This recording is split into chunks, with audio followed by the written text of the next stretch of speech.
देवों तथा परमपिता ब्रह्मा ने किया था। हम उन्हें उनसे उनके उस मार्ग से विचलित होने के लिए नहीं कह सकते, और देवों द्वारा ऐसा अधर्म हो यह तो निंदनीय होगा ना। क्यों नहीं कर सकते उससे उसके मार्ग से विचलित? ऐसा करना अधर्म क्यों होगा? वो इस हेतु कि ज्ञान ही इस सृष्टि का मूल आधार है, तथा ज्ञान की गंगा गुरु शिष्य परंपरा के हिमालय से निकलती है।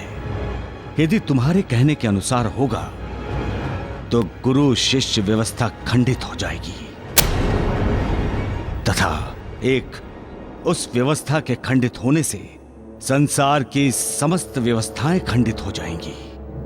अतएव जब तक हनुमान सूर्यलोक में शिष्य रूप में विराजमान हैं, तुम सूर्यदेव को ग्रहण नहीं कर सकते।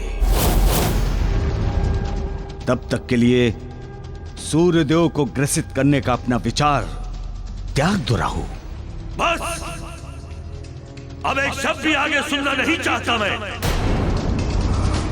अब जो करना है वो राहु स्वयं करेगा।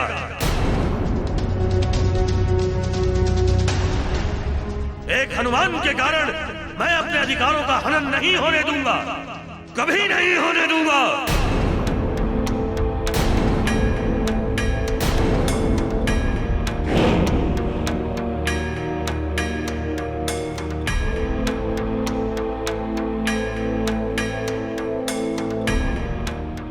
अब क्या होगा देवगुरु?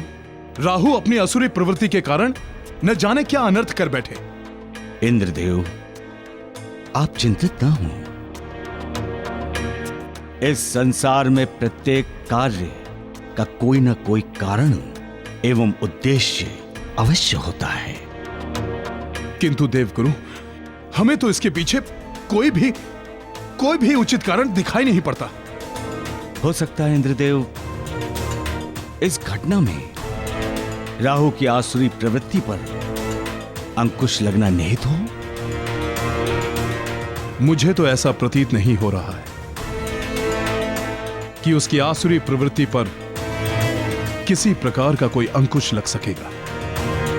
समय की प्रतीक्षा करें इंद्रदेव।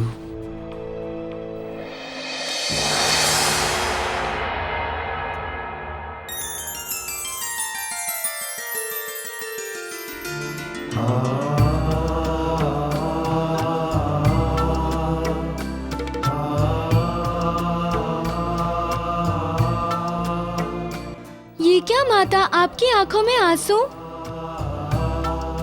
क्या मुझसे कोई भूल हो गई है?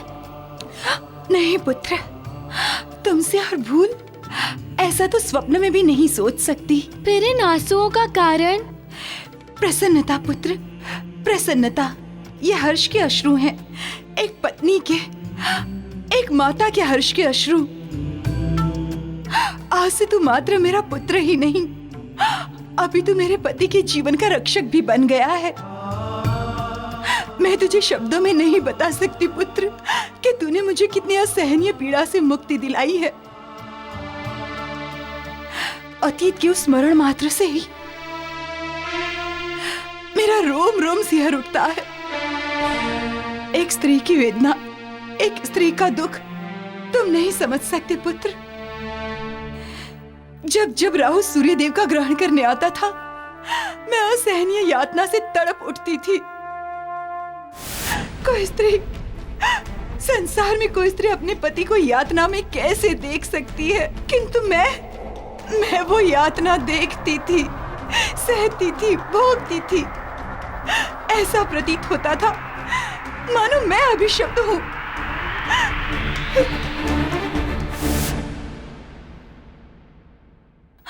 जो यातना मैंने सही है वो किंचित ही संसार में किसी अन्य स्त्री ने सही होगी।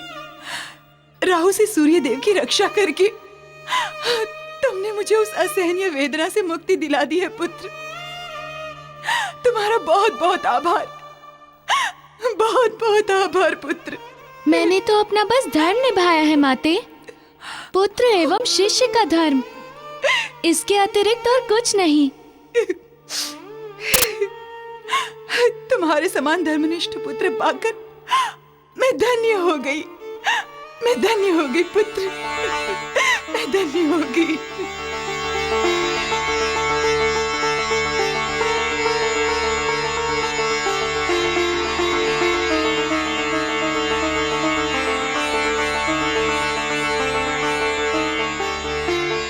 आप चिंता ना करें, मेरे रहते मेरे गुरुदेव सूर्यदेव पर किसी भी प्रकार का संकट नहीं आएगा। मैं वचन देता हूँ आपको।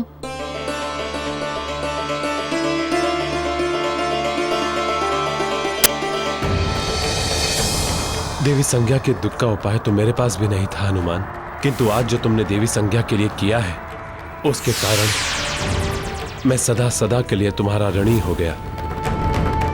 मैं तुम्हें वरदान देता हूं कि जो भी तुमसे प्रेम करेगा उस पर सदैव मेरी कृपा रहेगी, सदैव।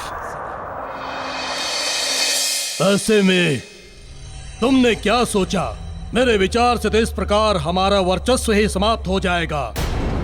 आज उसने सूर्य ग्रहण से रोका है, कल चंद्र ग्रहण से रोकेगा। यदि ऐसी स्थिति रही तो हमारी शक्ति ही समाप्त हो जाएगी।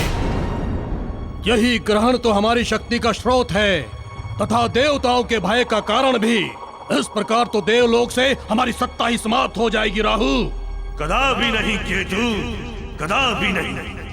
राहु की सत्ता इतनी दुर्बल नहीं कि उसे कोई भी समाप्त कर दे। राहु संसार में अपनी शक्तियों के बल पर खड़ा है और अपनी ही शक्तियों के बल पर खड़ा रहेगा। समस्त संसार देखेगा मेरी शक्तियों को तथा देखेंगे वो तथा कथित देवतागण एवं वो बालक हनुमान देखेगा मेरी शक्तियों को। लोग थर थर कांपेंगे मेरे भय से, थर थर। तथा उस हनुमान का तो मैं अस्तित्व ही समाप्त कर दूंगा, इस संसार से समाप्त कर दूंगा केतु। परंतु तुम ये सब करोगे कैसे? उस वानर बालक से तो तुम पहले भी 2 बार पराजित हो चुके हो। किंतु अब नहीं होगा पराजित केतु, अब नहीं। अब मैंने उसकी शक्तियों की जड़ को जान लिया है तथा अब मैं वही प्रहार करूंगा उसकी जड़ पर। मुझे कुछ भी स्पष्ट नहीं हो पा रहा है कि तुम्हारा आशय क्या है। तुम कहना क्या चाहते हो? तुम संभवतः अनभिज्ञ हो। मैं तुम्हें बता दूं। क्या क्या बताओगे? जो देवताओं से सुना है। क्या सुना है? सुना है उन्हें कहते कि वो हनुमान अत्यंत शक्तिशाली है। इस संपूर्ण जगत में कोई भी उसका सामना नहीं कर सकता। एवं अब तो उसने सूर्य देव से ज्ञान भी प्राप्त कर लिया है, इसलिए वो अत्यंत बलशाली हो गया है, बुद्धि से भी तथा बल से भी। तो क्या हुआ? हुआ ये कि तुम किस प्रकार अपनी आसुरी बुद्धि से उसका सामना करोगे। मुझे तो आभास हो रहा है कि अब हमारा अस्तित्व समाप्त होकर ही रहेगा। असुर लोक तो पहले ही छूट गया है, अब देवलोक से भी निष्कासित होना पड़ेगा। नहीं केतु, नहीं। तुम भयाक्रांत मत हो। आओ मेरे साथ। कहाँ? मैं तुम्हें कुछ दिखाता हूँ। क्या है? वो देखो, अंजन प्रदेश मेरा लक्ष्य।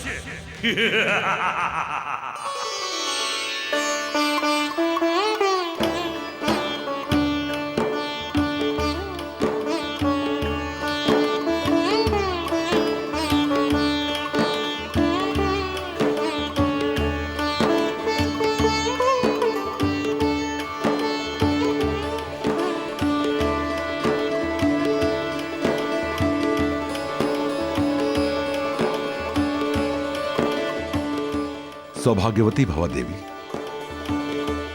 देवी अंजना, हम जिज्ञासावश आपसे एक प्रश्न पूछ सकते हैं? पूछिए महाराज।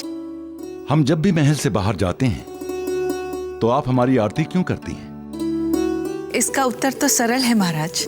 जब आप बाहर जाएं तो आप पर किसी की बुरी दृष्टि का प्रभाव ना पड़े, इसीलिए।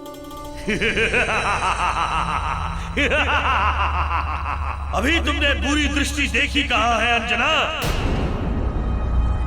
बुरी दृष्टि कैसी होती है, क्या होती है, उसका प्रभाव क्या होता है, ये तो तुम अब देखोगी।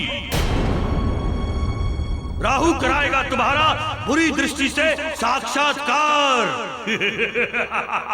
देवी अंजना, हम राज्य से बाहर नहीं जा रहे हैं, वो तो सदा की भांति हम सीमा अवलोकन हेतु जा रहे हैं।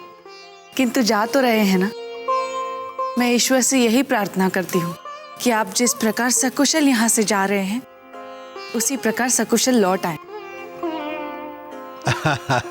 अब तुम समझे पुत्र कि मैं क्यों तुमसे तुम्हारे साथ जाने की बात कर रहा हूँ। नहीं महाबली काका, आपको हमारे साथ जाने की कोई आवश्यकता नहीं है।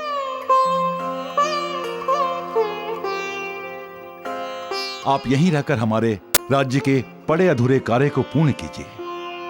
रही हमारी सुरक्षा की बात, तो सेना की टुकड़ी है हमारी सुरक्षा हेतु। उत्तम सैनिकों की एक टुकड़ी अपनी सुरक्षा हेतु लेकर जाते हैं। अब जैसी तुम्हारी इच्छा पुत्र।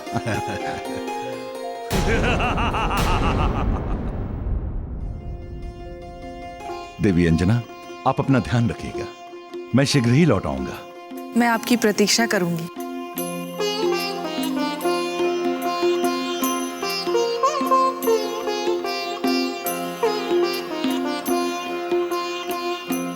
प्रभु इस परिवार तथा राज्य पर अपनी कृपा सदैव ऐसे ही बनाए रखिएगा। इस परिवार तथा राज्य पर कभी संकट का बादल ना मंडराए। इस परिवार तथा राज्य को सदा ऐसे ही प्रसन्न रखना प्रभु। कभी किसी की बुरी दृष्टि ना लगने देना।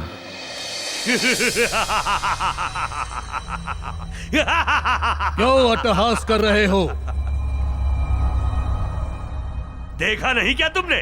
हाँ देखा, हनुमान का परिवार है। केवल परिवार नहीं, हनुमान का सुखी परिवार, प्रसन्न परिवार, समृद्ध परिवार, संस्कारी परिवार कहो केतु। किंतु राहु अब इस परिवार के सुख शांति को खंड खंड कर देगा केतु, खंड खंड। हनुमान ने मुझे सूर्य को ग्रहण करने से रोका था ना, अब देखता हूँ वो मुझे किस किस को ग्रहण करने से रोकता है। किंतु राहु, तुम ये सब कैसे करोगे? ये देखो,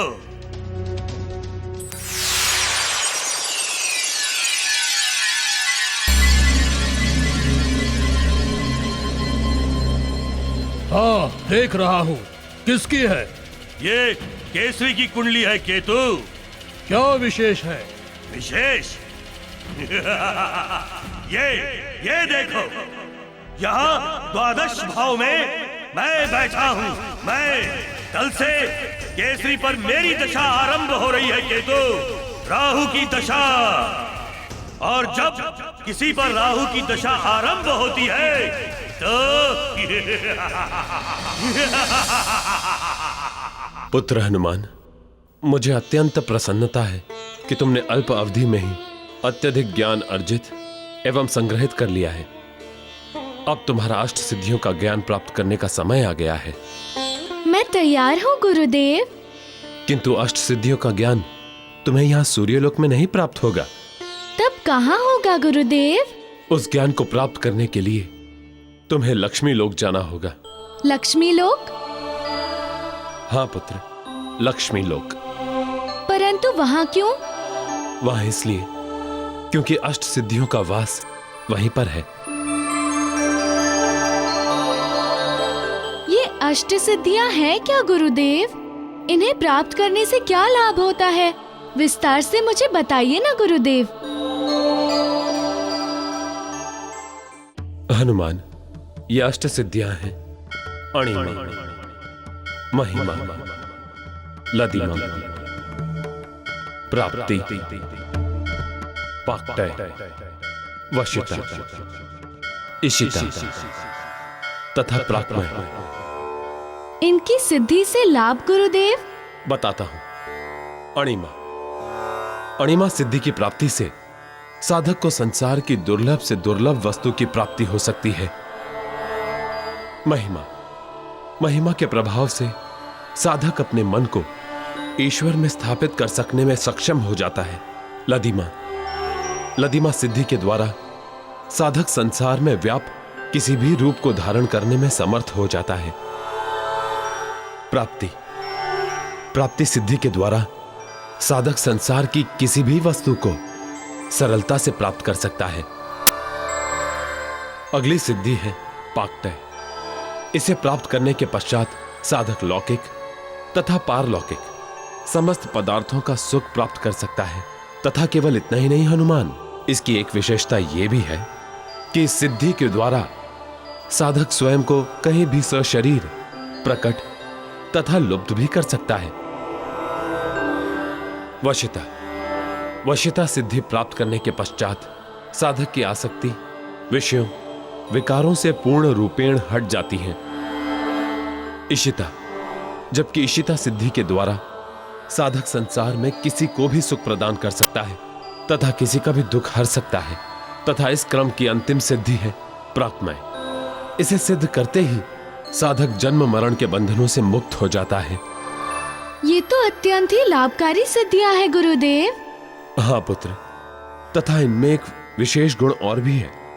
वो क्या गुरुदेव? इन समस्त सिद्धियों की प्राप्ति मात्र से ही साधक संपूर्ण देवत्व को प्राप्त हो जाता है। अच्छा? हाँ पुत्र, क्योंकि इन सिद्धियों को सिद्ध करना किसी साधारण मनुष्य के वश का नहीं है। क्यों गुरुदेव? साधारण मनुष्य के वश में क्यों नहीं है इन सिद्धियों को सिद्ध करना? क्योंकि इन सिद्धियों को सिद्ध करने के लिए ज्ञान, धैर्य, श्रद्धा एवं निष्ठा की आवश्यकता होती है। मैंने तुम्हें जितना भी ज्ञान प्रदान किया है वो समस्त ज्ञान अब तुम्हारे इन अष्ट सिद्धियों को सिद्ध करने में काम आएगा। तथा मुझे पूर्णता विश्वास है हनुमान कि तुम इन सिद्धियों को सफलता पूर्वक सिद्ध कर लोगे। आपका आशीर्वाद मेरे साथ है गुरुदेव। इन सिद्धियों को मैं अवश्य प्राप्त कर लूंगा। कल्याण हो हनुमान। अब तुम्हें शीघ्र ही लक्ष्मी लोक पहुंचना है। जो आज्ञा गुरुदेव। कल्याण हो हनुमान। बजरंगी